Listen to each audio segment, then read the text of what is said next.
Well, listen, very much appreciate everybody dialing in tonight to hear the presentation by Jeremy and myself. So without further ado, let's bring you to the first slide.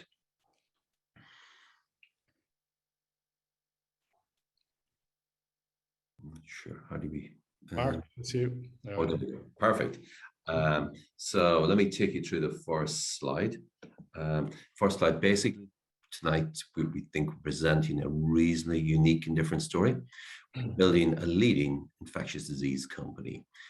What we mean by that, we're trying to build a biotech company that has assets, has products for anything that causes an infection. So we're not an oncology company, but post-pandemic, the world is trying to solve all sorts of infections on the risk that someone could become pandemic. So we're very well positioned. Where did we come from? We're spun out of Open Orphan. That's for some of you may know me. That was an IPO I did in 2019. As such, it's got deep roots in infectious disease and clinical trials because Open Orphan is now the undisputed world leader in the testing of vaccines and antivirals using human challenge clinical trials. So that's very important, huge knowledge in the background. We are fully funded. We raised 25 million in our IPO in July last year, and we did say, and we're sticking to it, we will never be back raising. So how many biotechs in London do you hear saying that? So we are not going to be back raising cash again as this company stands, because we have a business model that's unique, it's self-funding, and let me explain that to you in a moment. Our main shareholders, and it's a bit embarrassing to say it's myself, is the largest one, and then Schroders are the second largest. And then we have a broad range of other institutions below 3%, as you're probably aware. We only can disclose the 3% or higher. Any of the companies, this is my fourth IPO, the first one, Fastnet. I got a 4x uplift in the first year and got it 100 million. Amrit was my second in 2016. Amrit today, people did really well. It's actually paying out a very large dividend over the coming months, and it has over 500 million market cap. And again, day one, I would have been one of the largest shareholders there. Open Orphan, I IPO'd in 2019. And again, I was the largest investor shareholder. IPO'd at 5.9. I know people give me some flack. Share prices down around 14, 15, 16p. That's still 4x on our regional IPO price. And Poolbeg, we're here today to discuss that. So what is Poolbeg? Poolbeg is a unique capital. And by the way, I put £500,000 in the IPO. So that's where I make it really clear. I always think my interests are always aligned with our investors. So that's very important. So what is Poolbeg? It's got a unique capital light and early monetization model. And this came from, we're not geniuses. One of our directors in the board of Open Orphan is Elena Sullivan. She's on the board of Evotec in Germany on the supervisory board. And we were trying to come up with a novel idea 12, 18 months ago to spin off these non-core assets that were in Open Orphan, the biotech assets. She says, look at Evotec. It's currently got nearly a 5 billion market cap. It's had a 10x uplift. Its origins were also clinical trials and pharma services, and it developed this monetization assets. So we're unique-ish. Evotec is the only people doing it, and they've had a 10x uplift. They currently have over 200 million upfront cash payments received, and they have 7 billion in earnouts coming. So if you get this model right, it's very light touch. Jeremy's going to tell you, Evotec do no heavy lifting, get the products ready, preclinical, into phase 1 maximum, and their production line of out-license, and Jeremy will tell you more of that. We're targeting the infectious disease market. It's going to be the biggest, most explosive market ever. They're still forecasting 250 billion annually by 2025. And we know that's just 3 years away. We have an experienced team whom we've handed back to shareholders well in excess of $1 billion in shareholder value. So that's quite unique. And we'll show you the team in the next slide in a moment. But we have a rapidly expanding portfolio of assets. There will be more assets coming in every 2-3 months. And this is where how many biotechs on AIM say they have a self-funding business model? How we do that? We out-license early and often. Regularly, we can focus, and we solely focus on the European and North American rights, and regularly we can sell off the Chinese, Indian, Korean, and other market rights. We're not selling any of them because we're stuck for cash, but some of our assets we could sell tomorrow morning. We can get quite substantial cash for selling the non-European, non-North American rights. Really, where we want to position ourselves Evotec has had a fantastic run with servicing the bigger pharma as a one-stop shop. There's plenty of room for a second party, particularly somebody who's focused on infectious disease. So we think with a self-funding business model, we're not going to come back to you shareholders and say, please, sir, give us more and collapse the share price. We really want to get it going. We have a trial starting soon, and I think we'll have another trial starting later this year. So, Mark, if we could have the next slide, and that's my last one, and I'll hand over to Jeremy to bring us through what he's been doing and what's happening. Okay, leadership team, I'm not going to bore you by myself. As I've had 4 successful IPOs, handed a lot of money back. Jeremy has a long history. I'll tell you more about himself in a couple of minutes in the pharma industry. He's a lifer. Influenza, I think Jeremy, multiples, 10, 20, 30x. It was private equity funded, but it had a fantastic return in a relatively short 3 or 4 years. Our CFO is the co-founder of Open Orphan and Amrit, myself, and Carl Dalton is also the co-founder of Open Orphan and Poolbeg. And then we have a great non-exec board. We try and keep the company relatively virtual. We don't have a very big staff. And then Jeremy, with Professor Luke O'Neill, he would have been the co-founder of Influenza. He's an advisor to GSK and many others. So without further ado, we think we have a pretty cool team, and we're pretty ambitious. I'll hand over to you, Jeremy, to talk everybody through. Yep. Thank you, Cathal. Appreciate that. So Jeremy Skillington is my name, the CEO of Poolbeg Pharma. Just to add to what Cathal said, yes, I'm a lifer. I've been 20 years in the biotech industry, working with large biotech and small biotech as well. The influenza story is interesting.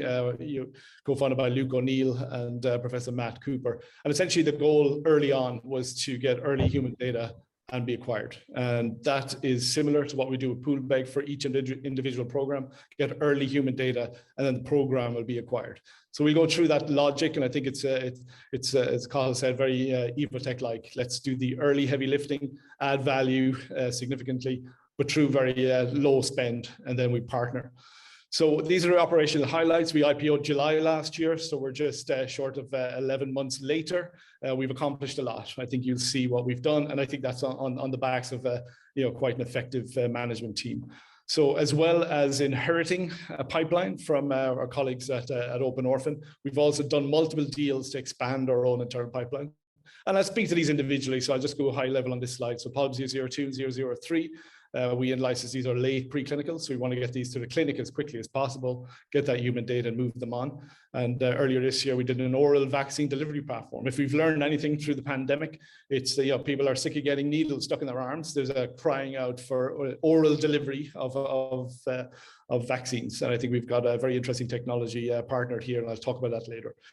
We have ambitions ultimately to end up in the US to go for a dual listing. So we're dipping our toe in the water with OTC listing in the US. We did that back in March.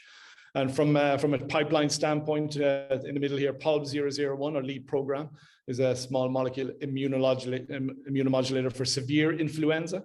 We are on track to start our LBS challenge study this coming month. So we've done a lot of work in the last year around manufacturing and formulation, clinical trial site selection, clinical trial design, etc. So that's all on track. So I'm quite proud of that, because we did state in July last year at the IPO roadshow that this was our ultimate goal. So we've worked really hard to maintain our ambitions and to reach our timelines.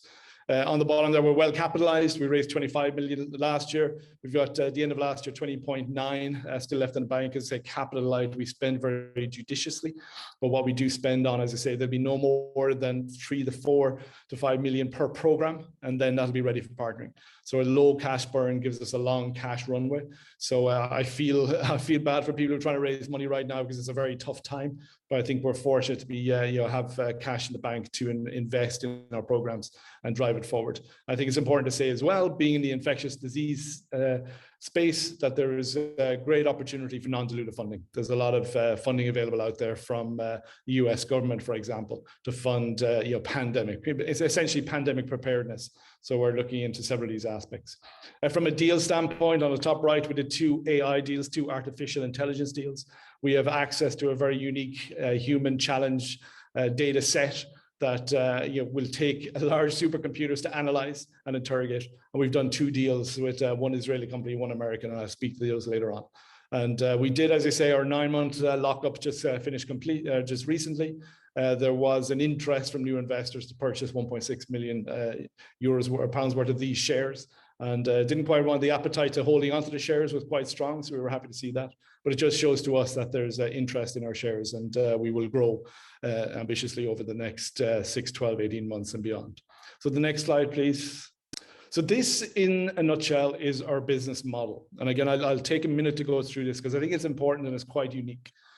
So it's low-cost clinical trials is where we start out. So the challenge studies that we're doing this coming month, as well as viral challenge studies, for example, this is in a small number of dedicated healthy volunteers that then get infected, get an inflammatory agent, for example. So we're able to kind of track the course of the impact of what a drug does on these healthy volunteers.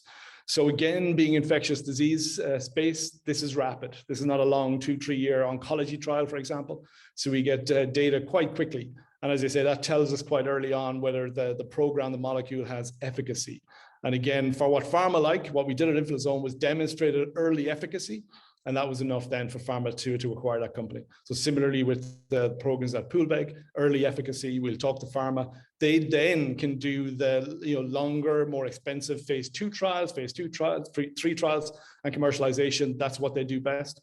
And then the funds we get from upfront investments from milestones, et cetera, we'll reinvest back in the pipeline. So that's what Cathal was saying about, we won't be going back to the market because we'll be self-funding in a short time frame. And I just want to give a few recent examples of infectious diseases that were done in this space. And I think, by Big Pharma. If you look at the top one here, we've highlighted in red. Just last 2 weeks ago, GSK acquired Affinivax for a pneumococcal vaccine and their vaccine platform, 2.5 billion upfront. So this is real money. This is cash, what they're willing to pay. The appetite for Big Pharma to grow their infectious disease pipeline is very, very strong. I think they've learned a lot through the pandemic. Those that missed out, those that were successful, both are going to invest heavily in infectious disease programs, and that's where Poolbeg will come in. We will be that conveyor belt of assets that we'll give to pharma to fill their pipelines as they're moving forward. And as you'll see, there's a good examples here. Pfizer acquiring Reviral for RSV. That's a space we're interested in. Bavarian Nordic, to Colin's point, doing a territory-specific deal for their RSV program. So this is with nuance just for Chinese rights. So that's our option as well. So we can have revenue generating from multiple streams, and essentially from a value standpoint, that makes the pie bigger and have more revenue generating. So again, there's a lot of interest in infectious diseases. Colin's had 250 billion market by 2025, and all the big pharmas want to play in there. So on the next slide, please. So this, I want to talk to our pipeline, our existing pipeline, and I will in the coming slides go through each of these individually. But what you see here, just to highlight in dark blue, is what we started with back in July at the time of IPO. So that's POLB 001, our vaccine discovery platform, our predict viral platform. And we've been incredibly busy in that time, pushing POLB 001 along, but also in licensing, bringing other programs in to complement what we have, but also that we feel that we can bring this forward quite rapidly, get that early human proof of concept and partner.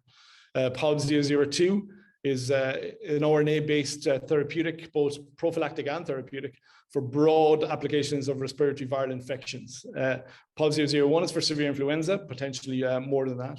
But so we're in that respiratory viral disease space. We're also balancing. We've got an antibacterial vaccine, Melioidosis vaccine, that we recently in-licensed, or took an option to, and are working towards bringing it in completely from University College Dublin. Again, late preclinical. This was Wellcome Trust funded. A lot of very interesting data. So again, we see this as something we could invest in, move along rapidly, and get early deals. And on the bottom, then the programs, and again, to distinguish between the products that are in the pipeline, these are the drugs themselves. The programs on the bottom can actually supply multiple products eventually into the pipeline. So the AI deal we did with Cytoreason, based in Israel, is around influenza. So they've already started analyzing our data, so we should have data that we can interrogate ourselves, or the outputs in H1 of next year. So that'll give us new ideas, the new targets in this space, and ultimately new drugs in this space that we can move forward. Again, very unique position for Poolbeg. The second one then, the AI deal, is with a New York-based group, 13 Biotech. and that's working on RSV. So again, we're kind of balancing, let's take two approaches here and move those forward. And quite excited about the outputs of that. They'll be a little bit sooner by H2, so the deal we did earlier. So we should have outputs certainly by the end of the year around new targets and drugs. And then the third one here, the oral vaccine delivery platform. As I say, by platform means there'll be multiple opportunities, multiple products coming out of this. So we're working with that with a group, Anabio down in Cork, who've demonstrated proof of concept, delivering proteins and peptides through the stomach and getting into circulation. So obviously very exciting if that is that replicated in the vaccine space. So let's move on to the next slide then, and I'll go through each of these again individually, and it gave a bit more depth, I think, just to give more color. So POLB 001, our lead program for severe influenza. This was a target P38 that was identified by the team at hVIVO back in 2016-17. Nobody before this identified P38 as playing a role in the progression of severe influenza. That's in the kind of the immune system. The virus triggers the immune system to go a little bit crazy, a little bit of the cytokine storm, and that's what causes a lot of the damage, the lung damage, the vascular damage. So we've got a small molecule inhibitor of that target. So as I mentioned, we're starting a clinical trial this month. So everything's on track for that. As I said, there's a lot of work in the background by the team.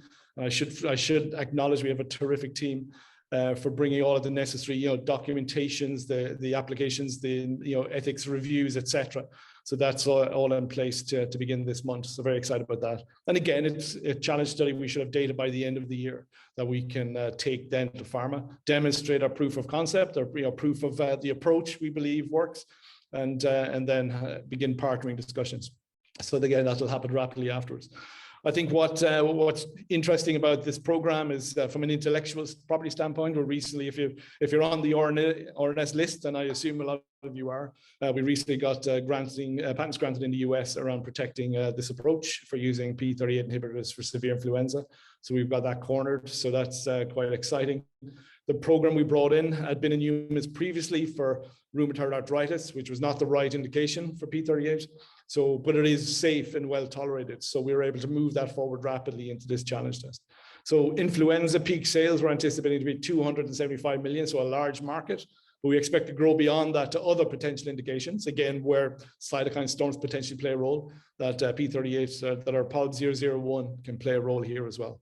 So very exciting potential for this program. And again, we'll have clinical data very quickly, so we'll be able to move that forward, drive value for the program, and partner. Again, just to remind you about influenza, it's been a quiet couple of years because of COVID and social distancing, etc. But it affects 1 in 8 globally every year, 5 to 10 million hospitalized, and 500,000 deaths. And of course, our goal and ambition is to reduce significantly this number of deaths by prescribing POLB 001, again, to block that cytokine storm and allow the body to regress back to normality, that the immune system hasn't done too much damage and the patients recover quicker. And the slide, the data on the right just shows that the proof of concept that this molecule can reduce that inflammation associated with cytokine storms. So we're quite confident that we have a good molecule on our hands here. So again, data by the end of the year and partnering thereafter. On the next slide, this is again very exciting program. Adjacent, this actually POLB 002 for respiratory viral infections. So this actually targets the virus directly. So when we look at the previous program, it targets the effect of the virus, which is the immune system running awry, but this actually targets the virus directly. This was in license from the University of Warwick. It was actually in a company previously that was moving forward rapidly. The investors at the time determined that there was potentially no market for pandemic respiratory viral diseases. So they missed that window, unfortunately for them, a few years before we had the COVID-19 outbreak. So it's quite fortunate that we have that and we're moving that forward rapidly now. A lot of very interesting preclinical data to drive that forward. Interestingly, I say this is an RNA-based approach. It's actually 2 mechanisms of action. It actually blocks directly replication of the influenza virus. So you can give it prophylactically. If you actually have an infection, you can give it then as well. It blocks replication. So again, rapidly aiding in recovery. But it also triggers the nose, the nasal area. It's obviously intranasally delivered. The nasal layers are being aware, being prepared that an infection might be coming. So you have that prophylactic effect as well that goes beyond influenza into other respiratory viruses. So quite exciting approach here, and I say great interest in this, internationally, because it's again, giving directly. it can have a dramatic impact quite rapidly. So respiratory viral infections broadly, 5 to 20% of the population get these as seasonal outbreaks, 3 million annual deaths. So it is in the top 5 of global cause of deaths. And again, as I say, the data on the right just kind of shows that it works in preclinical settings, and we're moving this forward rapidly now to get it into human clinical testing. So on the next slide, just a little bit more information on this program. Again, more broadly, there is a significant global need for respiratory viral infection products. We know that influenza is about 15% of these infections. There are vaccines that, as you may know, they have to change every year depending on the strain that's outbreaking. There are antiviral therapies which kind of fit in that narrow 48-hour window. But for other non-influenza respiratory viral infections, there's very few treatments. So that's the area we'll be focusing in. And I think after COVID-19, there's again potential for outbreaks, potential for other pandemics, localized and broadly. So again, I think the world is alert. It's on edge that we have to be better prepared the next time around. And I think a product like this would be perfect for big pharma, having it in their pipeline to move it along after we demonstrate that early human proof of concept. So on the next slide, please. Yeah, so melioidosis vaccine with University College Dublin, again, late preclinical.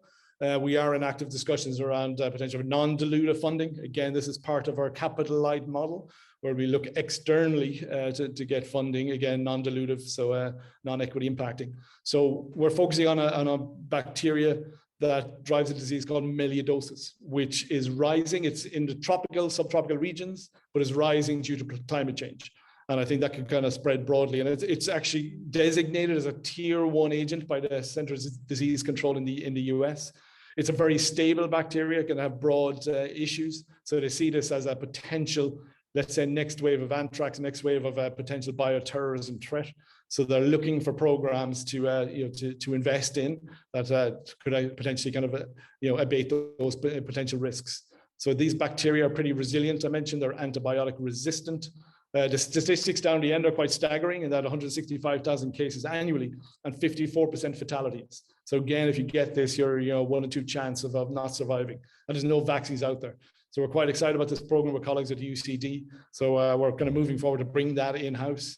Data, again, on the right shows the impact that it has on an animal model of melioidosis. So we know that it works in that setting, and then it's up to us to demonstrate similarly in humans.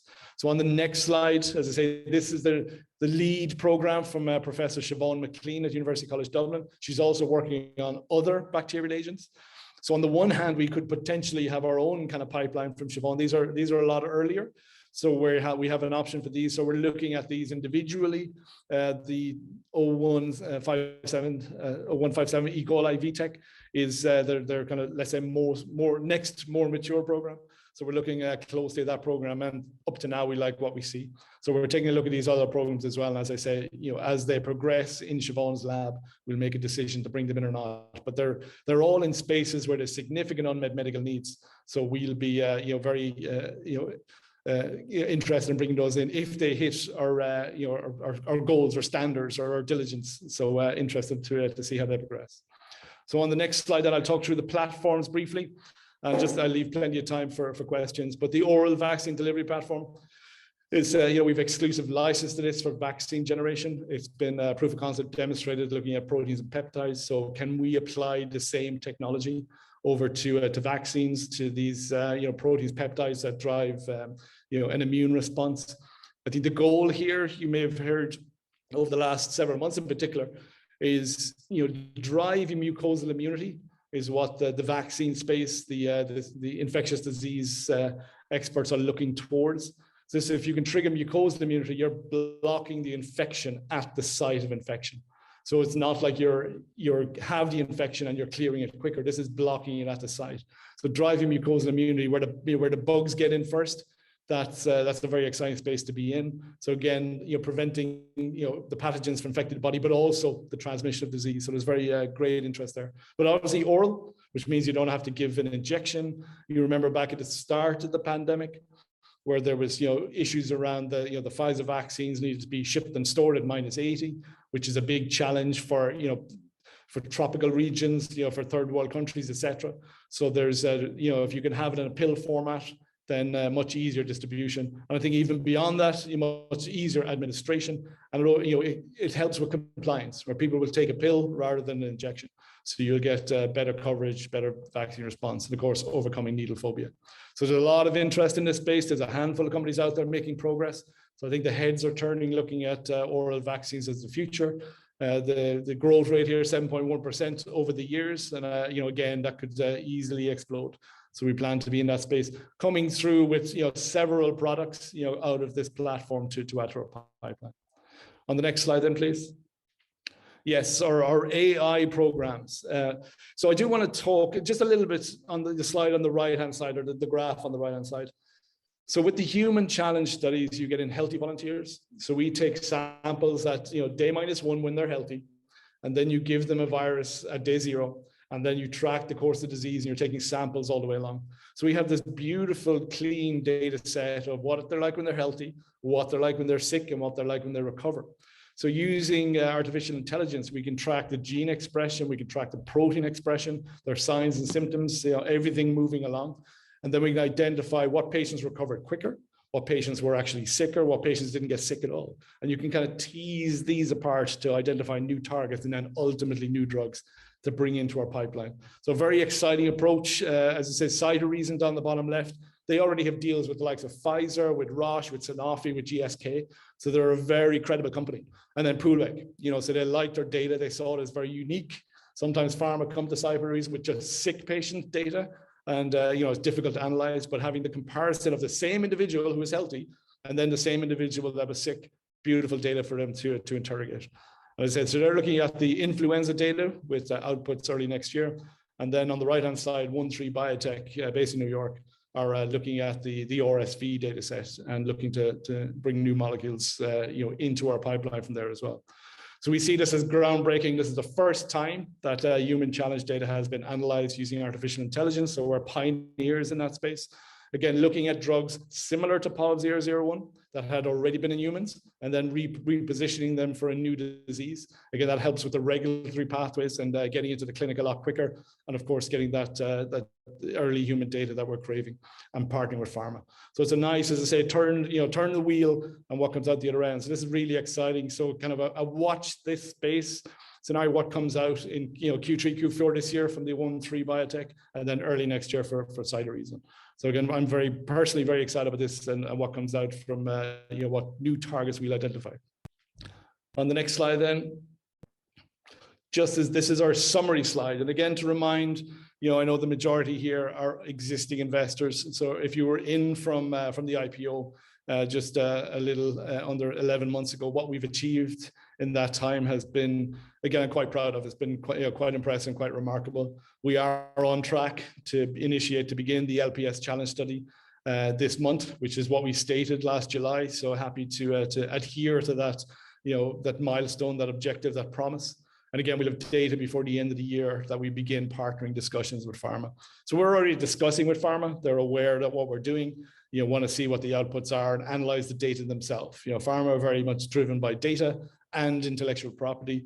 And just a reminder for POLB 001, we have coverage for severe influenza out to 2038. So again, a nice, robust patent estate there.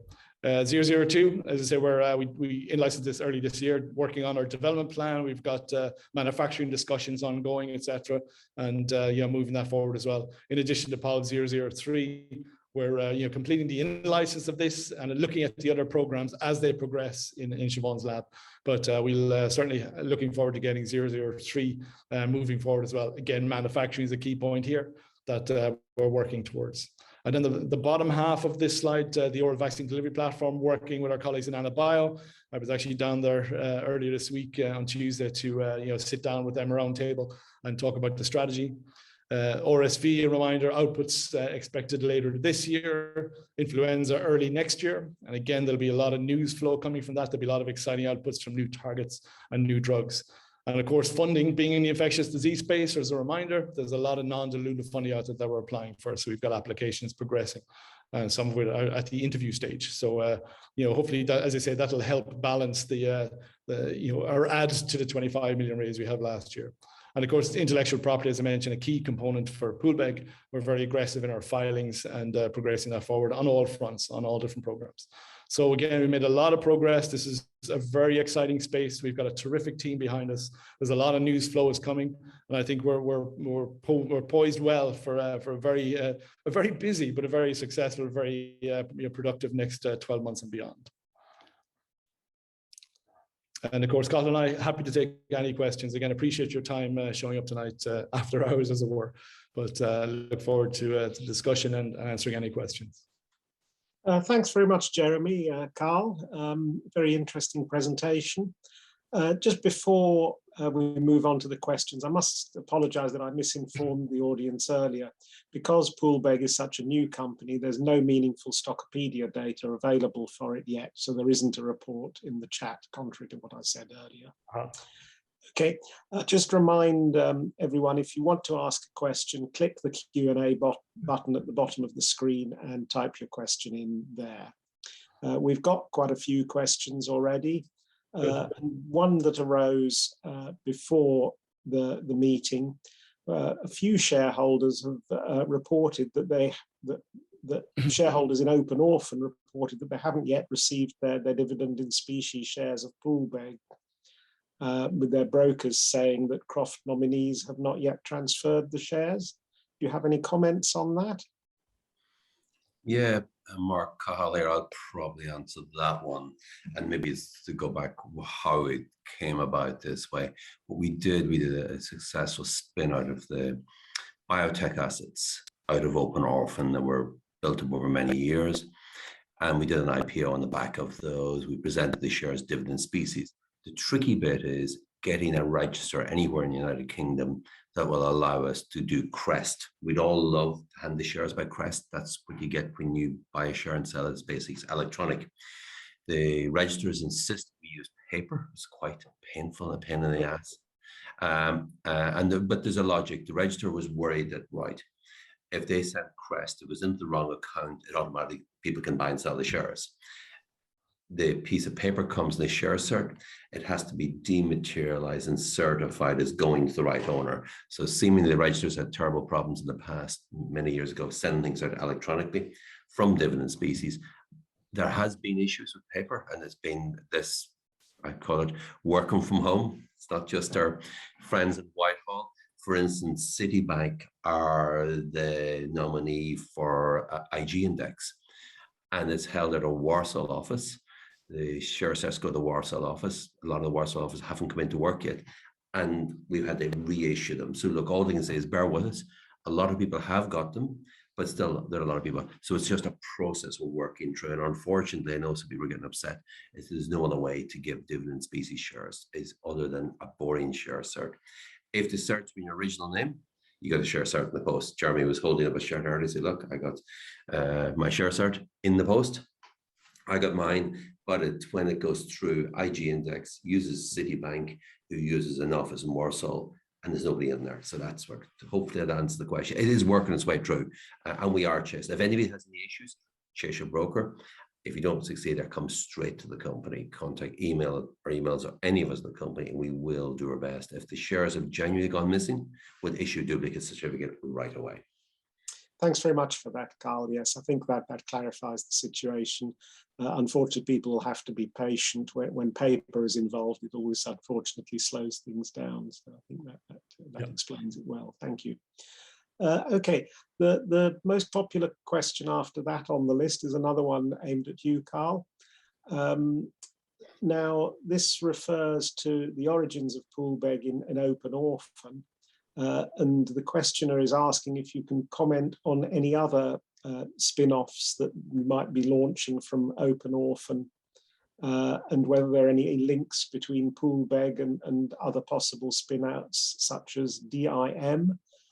I don't know what that is personally, but Okay, well, first of all, there's no links. Poolbeg now is an independent standalone company. The only commonality, I'm the largest shareholder in both. And while I remain in the board of any of these companies, I'm not selling the shares. So if you see me dropping off the board of any companies, sell your shares. That means I want to sell my shares. While I remain in the board, I can't sell shares. So there's nothing going to come out. Poolbeg is complete. It's piling ahead. We would love to get it onto NASDAQ. I think that is the plan for later this year. We'll come to that in a minute. There is non-core assets with open orphan. The issue is that people are jumping up and down, why not do the spin-off? Well, since February, the market firmly shut. The day Mr. Putin went into Ukraine, it's impossible to do an IPO. So like, a lot of people are getting very upset that almost like we did do a great job of spinning off Poolbeg. We handed £25 million sterling dividend to our shareholders last year. And that it is unfortunately, there's absolutely no way, the greatest will in the world, how are we going to do a spin off in the current environment? And even the market's not open for September, October. It's going to be, so unfortunately, and there's very little ways that there's no two ways of dealing with that. If the market's closed, you can't do spin-offs. Spin-offs are only possible if the public market's open. So I think people have to bear with us. The good news is the primary company, Open Orphan, people are always worrying. It published its results for last year. It did fantastic results. It did make the guts to 3 million, close on 3 million, over 40 million in revenues, and they've re-guided the forecast for this year. So I think the primary company, Open Orphan, now we've got a great CEO that allows me to give a bit more help to Jeremy in driving Poolbeg. And one of my core skills, I'll help Jeremy do the merger, get on to NASDAQ, because my last company, Amrit, we did the exact same. We acquired a company, we got it to NASDAQ. So I think that's my role, is to help Jeremy in the corporate action, as I was doing. But Poolbeg, Open Orphan, that has Mo Khan, who's a cracking good professional CEO. And give you one example, because I know there's a lot of commonality of shareholders. We signed a contract last week for £14.5 million sterling for a single mRNA flu challenge study for a top 3 pharma. That's more revenue in one contract than HV ever did in a single year before. And that's just one, I call, little contract of 14.5 million. And we see the revenues to be delivered all of this year and next year. So hopefully that gives some separation. Poolbeg, I think, is a cracking company. Open Orphan, people are upset at the share price, but do bear in mind, IPO'd at 5.7p. So we are still at 4x on the original IPO price. Thanks very much, Carl. Now, a couple of questioners have asked a similar question, which is investors generally are keen to see the board owning shares in the company. They can see, obviously, you've invested, Carl. How about the other directors of the company, including Jeremy? Yeah, I can speak to myself. It's we've asked this question before. I've been kind of, I wouldn't say locked out. I've been an insider, since the company founded. And as you've seen, we've had over 20 or so RNSs on product development, etc. So each one of these, the brokers consider to be, material. So there is a kind of quiet period now. So it's in the near future that'll be kind of put to bed to a certain degree. So I have documents into the brokers to get things moving along on the purchase side of things. Thanks very much, Jeremy. I think that will help give other shareholders confidence in the company. Right, then the next question, the way I would interpret it, I think the questioner is asking is if you don't get non-dilutive financing because of disappointing clinical results, how long would you be able to pursue your program for before cash gets tight?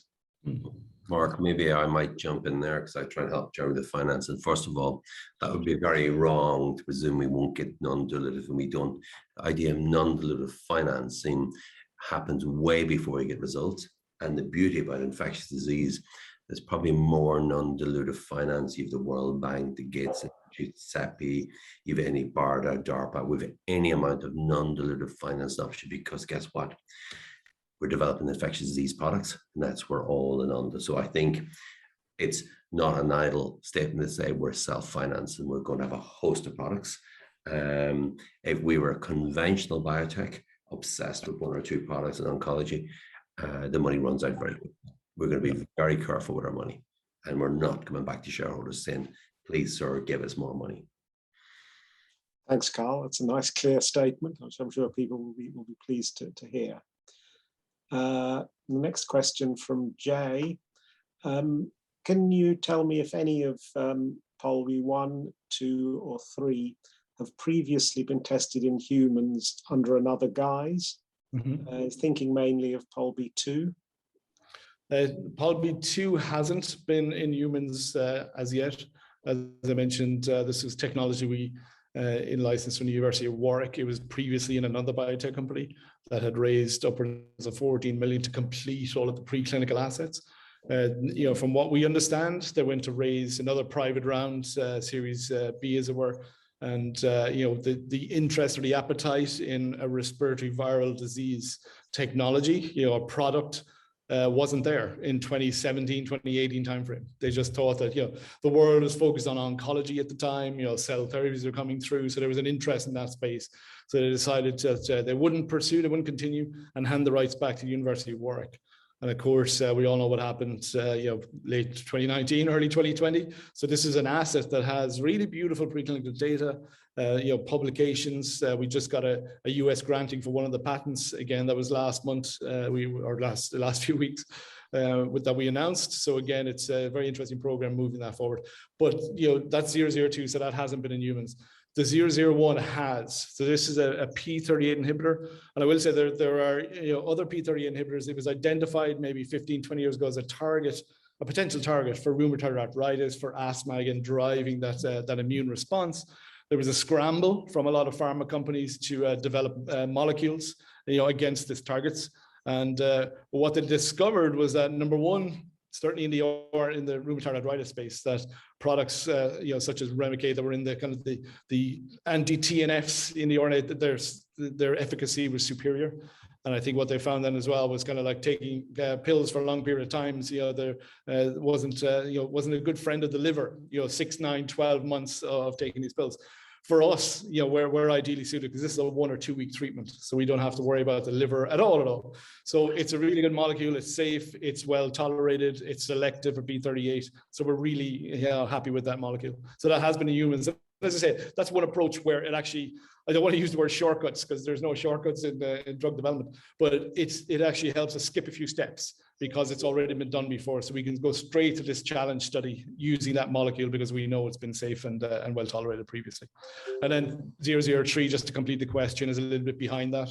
But again, we're hoping to move that forward rapidly and get that manufacturing in place and then get it tested in humans. Great, thanks very much. I'm wondering if you can say any more than you've already said about the prospects for grant funding for any of your work.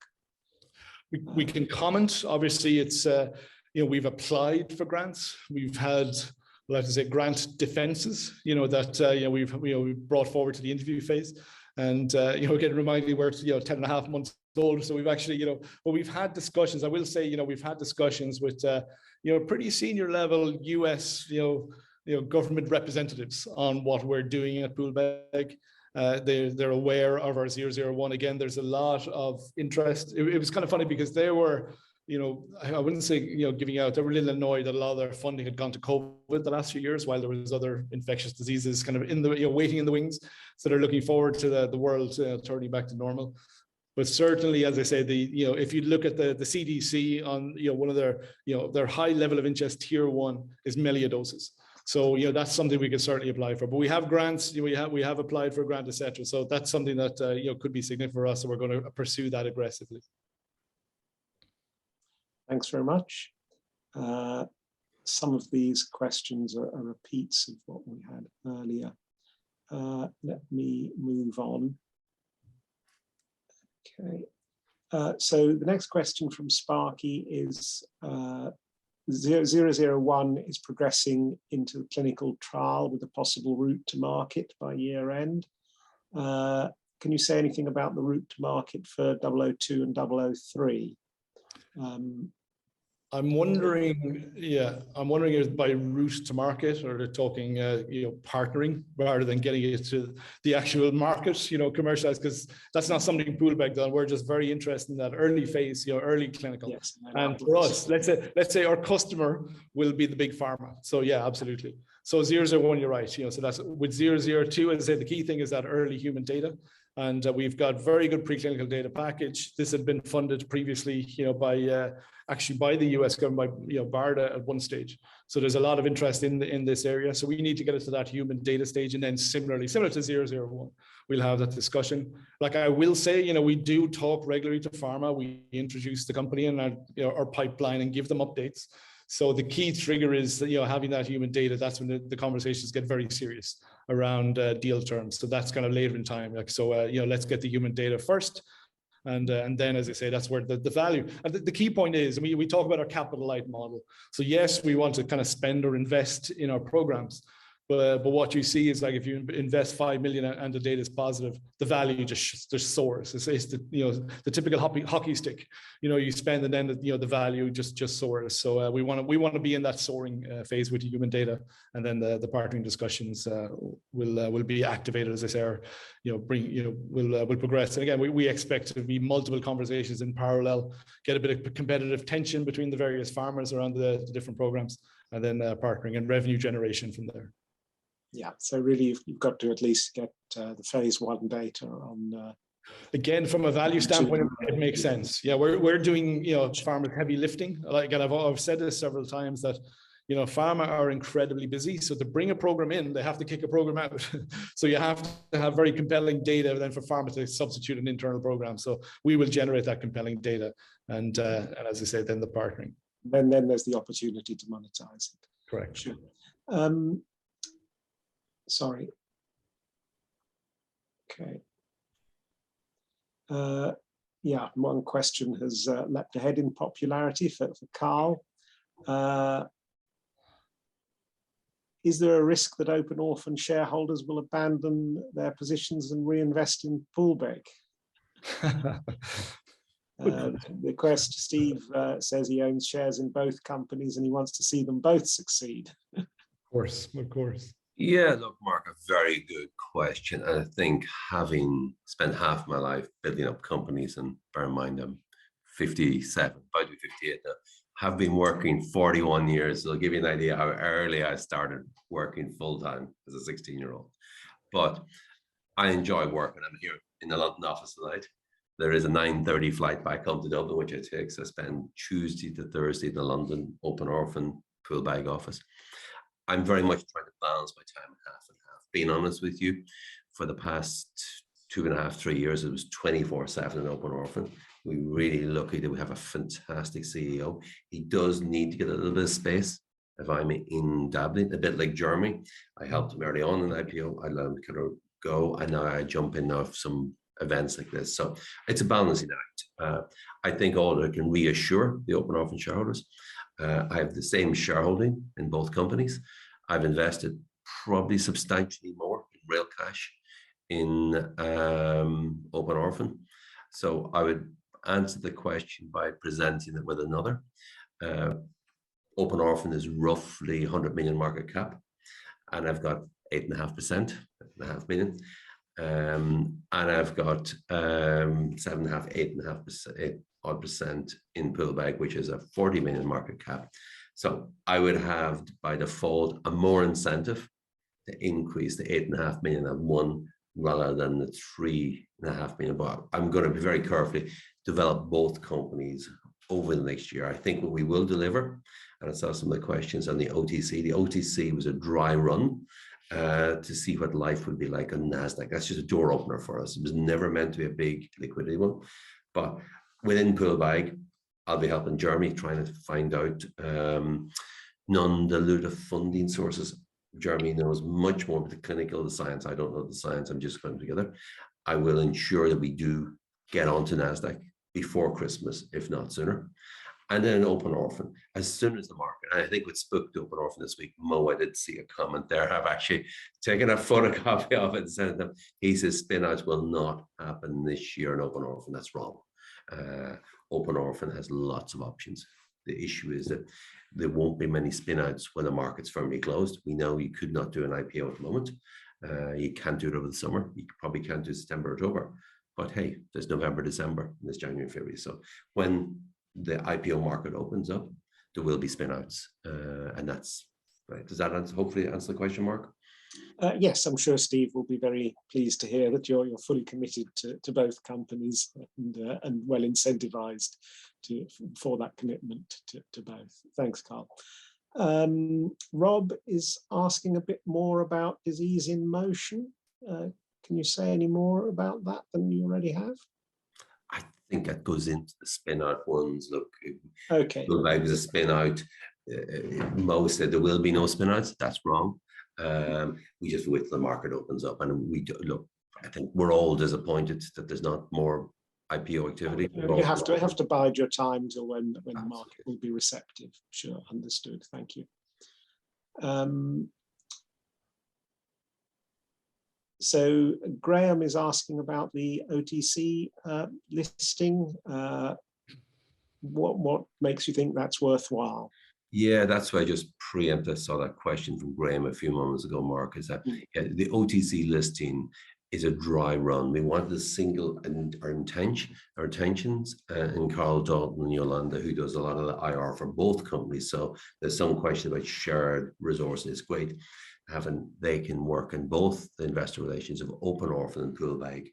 Each company individually could maybe only afford one of them. When we share them 50-50, we get access to both of them.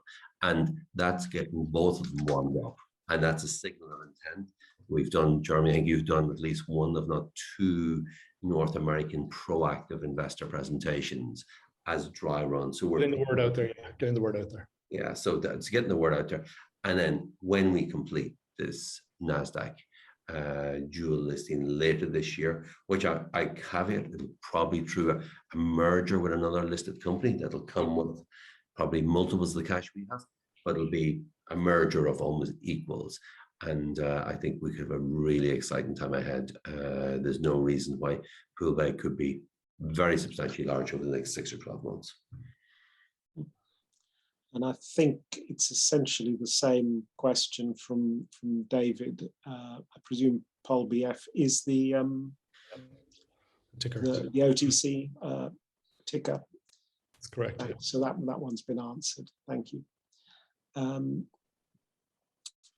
Okay. So James seems a little disappointed with the share price. Would you buy back shares if the price remains around 6p? Well, actually, that's again having the corporate finance personally around Yes. done for. The reason that people look carefully, we did seek permission at our several months ago in Poolbeg that we can pay dividends and we do share buybacks. And the buyback of shares can be done by the broker. We can't do it, so we'll hand the broker. So in days of poor liquidity, like bear in mind, the share price did touch 4p at one stage. People were just panicking at the start of the Ukraine crisis. We did offer the buyback 1.6 million, 5.9. People didn't accept it. And then 3 weeks later, they were dumping them at 4. So the market's quite irrational. We have buyers in the market. Jeremy's been working hard. So I think there is buyers in the market.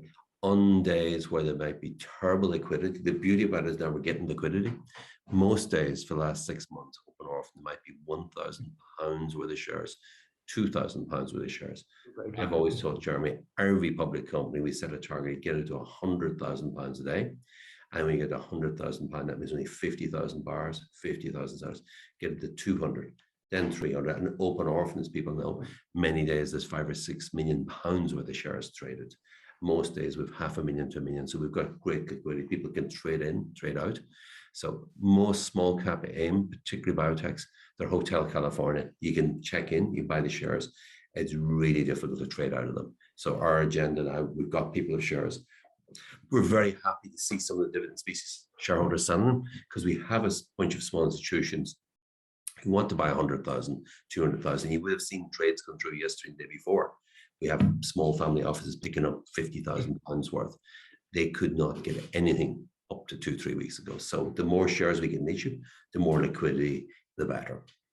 Yeah, I would say if I were a shareholder, I wouldn't be wanting you to buy back at this point, as I think you've suggested. I think I'd want to see some evidence of the grant funding or other income sources coming in, and I'd be prepared to be patient with the share price because I think it'll look after itself once you can demonstrate that you can achieve that self-funding model that you've mentioned. And obviously buying back the shares, as you say, A, reduces liquidity, and B, you're eating into the cash reserves, which I would have felt should be reserved for what you need to spend it on. Until, as you say, you have that funding, then it's a whole different story. And Mark, to be perfectly honest, to be clear in the share buyback, we have a lot of cash. Every company would like lots of cash. I hate running out of cash. That's the reason I started working at 16. My dad overexpanded, he got sick, and he went bankrupt. There was no cash. So I have this fear there must always be lots of cash. But on the buyback, that would be just, we would give the broker £100,000 or 200,000. And then someday, if somebody comes in, wants to dump £10,000 of shares, if there's no buyers for them, he will mop up that liquidity on an arm's length. And it's actually, it stops the market maker raping the shares. And you see this big 20% spread. So being perfectly honest, we're not going to go out actively buying back shares. That is not part of the plan, but it's great having the facility. It's also really good to have the dividend facility. If we get lucky late this year, early next year, and get some really cool deals and serious money comes across the line, with the facility in place, we could pay a dividend back out, provided the share price is much higher and there's serious money coming in. We are running a little short of time, but there are two remaining questions which I would like to cover, if you don't mind. Sure. Which I think are quite important.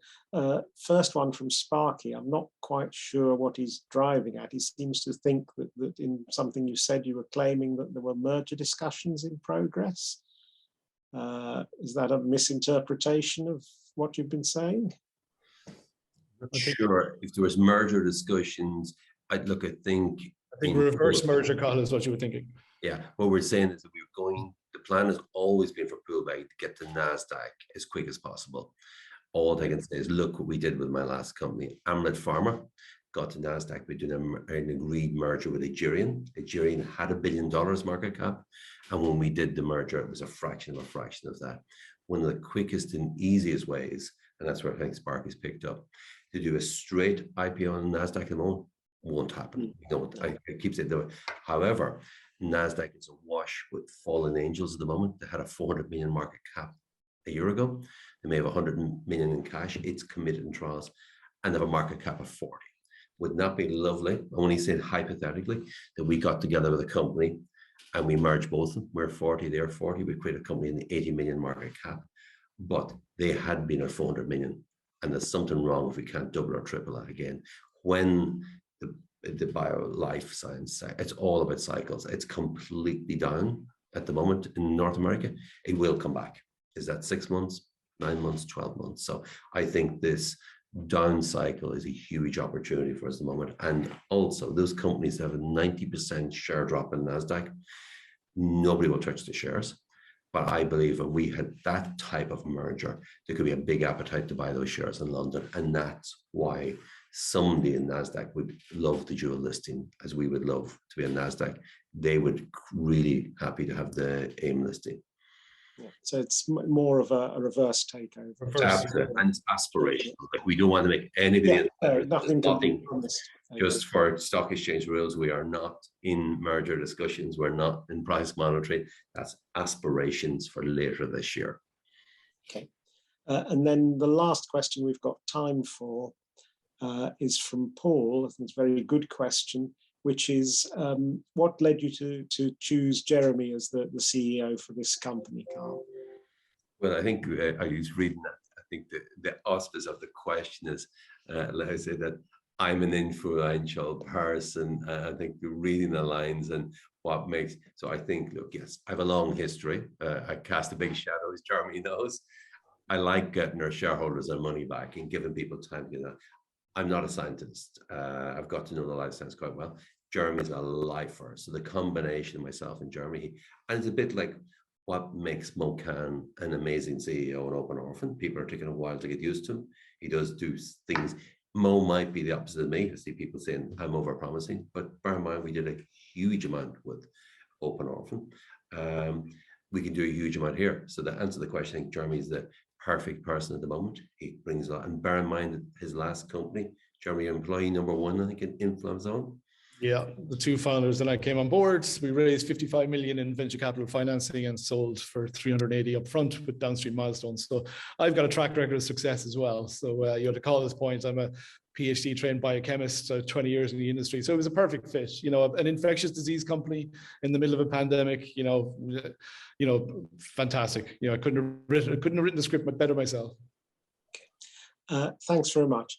There are some more questions. I hope you won't mind. We could send you those after the webinar, and we could post the answers on the website afterwards if you'd be kind enough to do that. Mark, we'd love to. Always very happy to get questions and answers.